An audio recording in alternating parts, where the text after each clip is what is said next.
प्रिय विद्यार्थियों नमस्कार। आज हम propagation of the nerve impulse का अध्ययन करेंगे। In previous chapter we have discussed the action potential as it occur at the one spot on the membrane. However, an action potential elected at any one point on an excitable membrane usually excites the adjacent portion of the membrane, resulting in the propagation of the action potential along the membrane. This mechanism is explained in next slide. To observe next slide. Before observing the next slide, first of all, I introduce myself, Prem Singh Chauhan, Associate Professor in Zoology at Set Ranglal Kothari Government PG College, Rajsamand. Now you can watch this next slide in which how the action potential is propagated on the nerve fiber. This figure, now number 1 slide, shows the normal resting membrane fiber which consists of positive sign outside the nerve fiber and negative inside. A nerve fiber that has been excited in its mid portion, now there occurs excitation where positive ions is replaced, positive potential is replaced by negative one.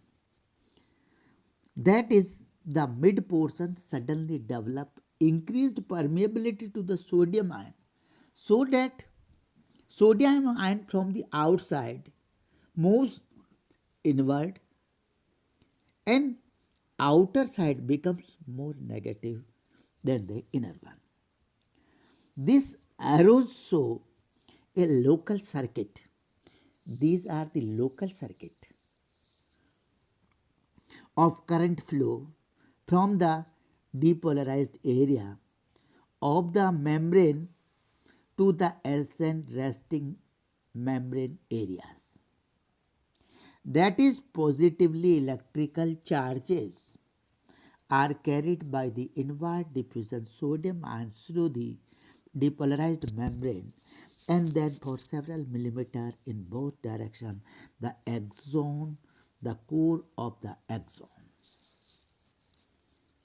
After that they travels toward both sides of the nerve fiber.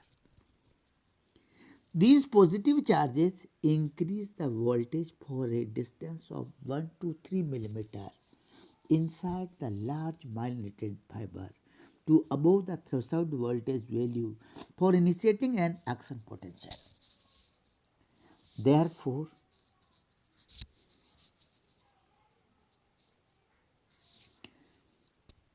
the sodium channel in these new areas immediately opens in C and D1, and the explosive action of the action potential is spread all over the nerve fiber. These newly depolarized areas produce still more local circuits of the current flow further along the membrane, causing progressively more and more depolarization. Thus, the depolarization process travels along the entire length of the fiber. This transmission of depolarization process along a nerve or the muscle fiber is called nerve-muscle impulse.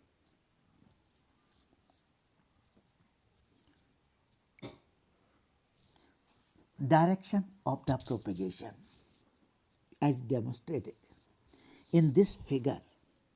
An excitable membrane has no signal direction of the propagation, but the action potential travels in all directions away from the stimulus, even along all the branches of the nerve fiber, until the entire membrane has become depolarized. Thus, when a nerve impulse is propagated in the normal direction, it is referred as orthodromic conduction, while the nerve impulse When the impulse is conducted in the opposite direction, it is referred as antidromic conduction. So, the dromic and antidromic conduction will also become now clear. In this portion, we have explained the introduction of impulse transmission, in direction of the propagation, and now we comes at the all and nothing principle. All and nothing principle. Once an action potential has been elected at any point on the membrane of a normal fiber, the depolarization process travels over the entire membrane. In conditions are right, but it does not travel at all if conditions are not right. The principle is called the all or nothing principle, and it applies to the all normal excitable tissues. Occasionally, the action potential reaches a point on the membrane at which it does not generate sufficient voltage to stimulate the next area of the membrane. When the situation occurs, the spread of the depolarization stops. Therefore, for the continuous propagation of the impulse to occur, the ratio of action potential to the threshold for excitation must be at all times greater than 1. This greater than 1 requirement is called safety factor for propagation.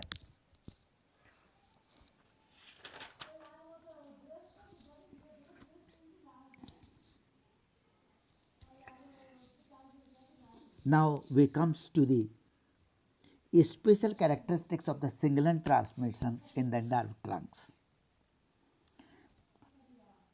For the studying special characteristics of the signal transmission, first of all, we look about the myelinated and unmyelinated nerve fiber.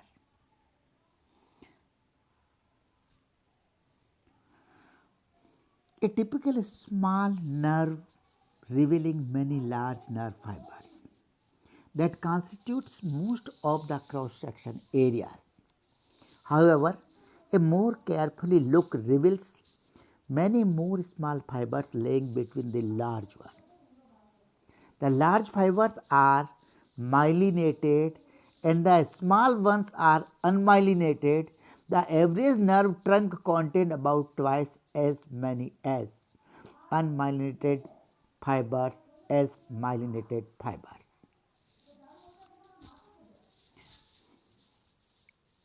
This figure shows typical myelinated nerve fiber.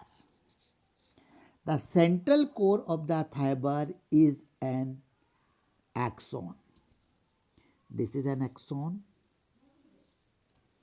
and the membrane of the axon is the membrane that actually conduct the action potential. Membrane of the axon is actually conduct the action potential. The axon is filled in its center with the exoplasm,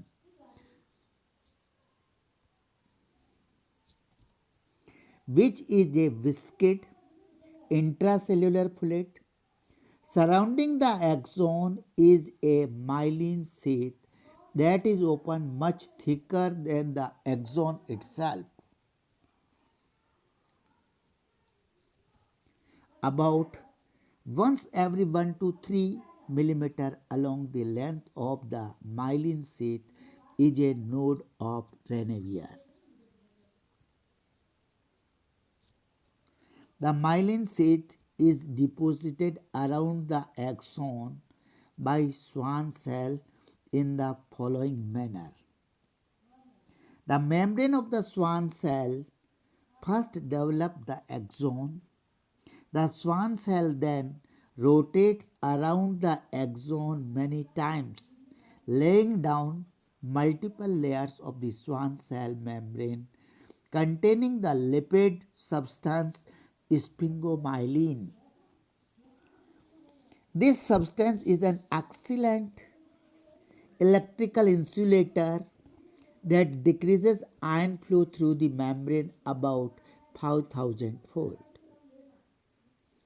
At the juncture between each two successive Schwann cells along the axon, a small uninsulated area only 2 to 3 micrometer in length remains where ion still can flow with ease through the axon membrane between the extracellular fluid and the intracellular fluid inside the axon, and this area is called the node of Ranvier.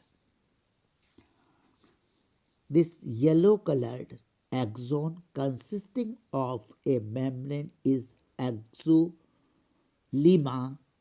and this outer whole portion is surrounded by a Schwann cell. When nerve fibers is surrounded by the Schwann cell, it is called as myelinated. This is the cytoplasm of the Schwann cell. The outer covering of the axon by the Schwann cell is known as myelin sheath.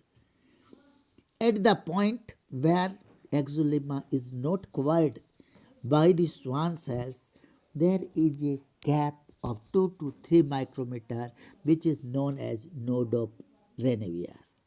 This is the longitudinal section of the nerve fiber.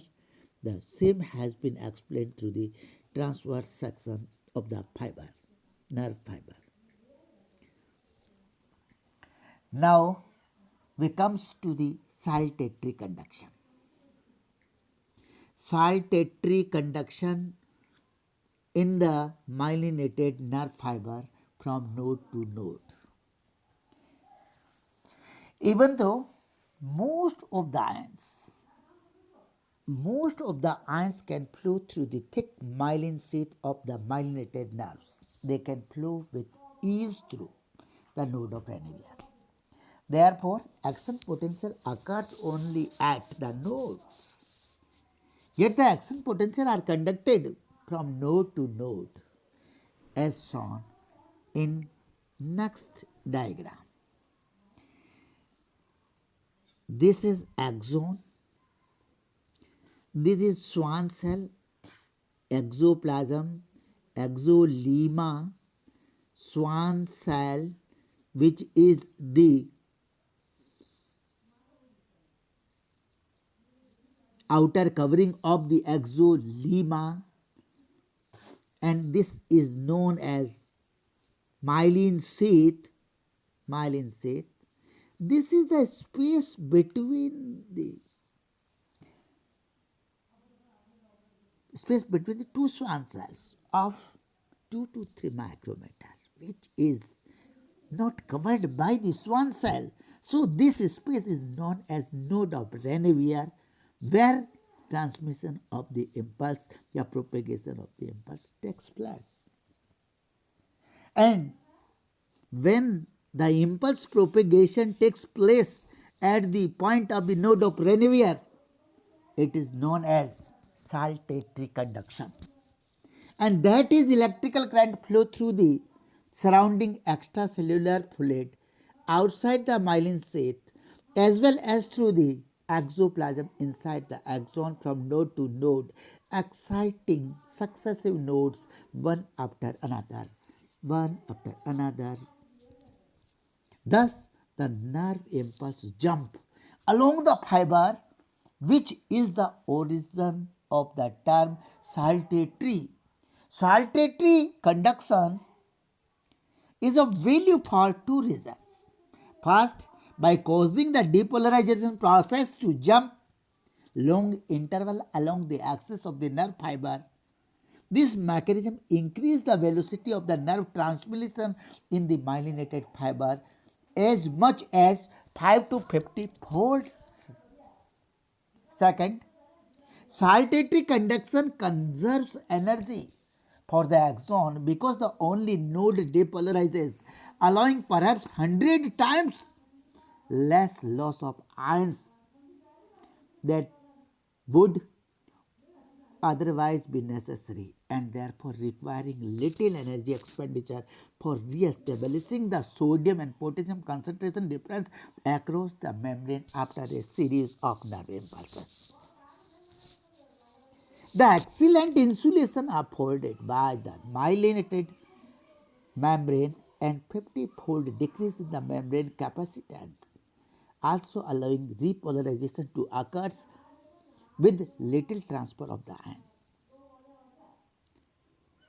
Erlanger and Gasser won the Nobel Prize in 1944 for their study of the characteristics of the peripheral nerves and of conduction velocity.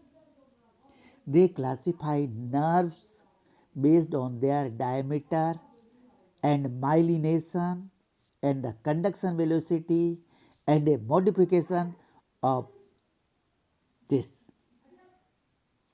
Thus, the velocity of the action potential conduction in the nerve fiber varies from a little as 0.25 meter per second in a small unmyelinated fiber to a great as 100 meter per second, more than the length of a football field in a 1 second in the large myelinated fibers. These fibers are classified as A alpha, A beta, A gamma, A delta, B and C. The fiber diameter varies. A alpha consists of 16 micrometer, A beta is 8 micrometer, A gamma is 5, A delta is 4, B is 3 and C is 1. These all are myelinated, but A delta is very thin molecule. If we consider the conduction velocity is maximum in A alpha, which is 100 meter per second, whereas very slow conduction takes place in C fiber 1 meter per second. The type of faster receptor supplied A alpha fibers are present at Golgi tendon organ, muscle spindax, extrafusal muscle fibers, whereas C fiber is postganglionic autonomic skin receptors. So, this is all about the propagation of the nerve impulse.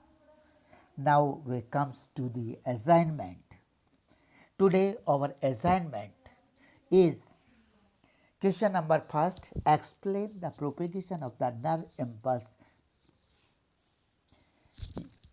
We expect that you have to write answers of this question in your notebook and share it with me through the WhatsApp. Next question is explain the special characteristics of the signal transmission in nerve trunks. These are the two questions have been put forwarded to you for solution. Thank you for watching this video. Have a good day.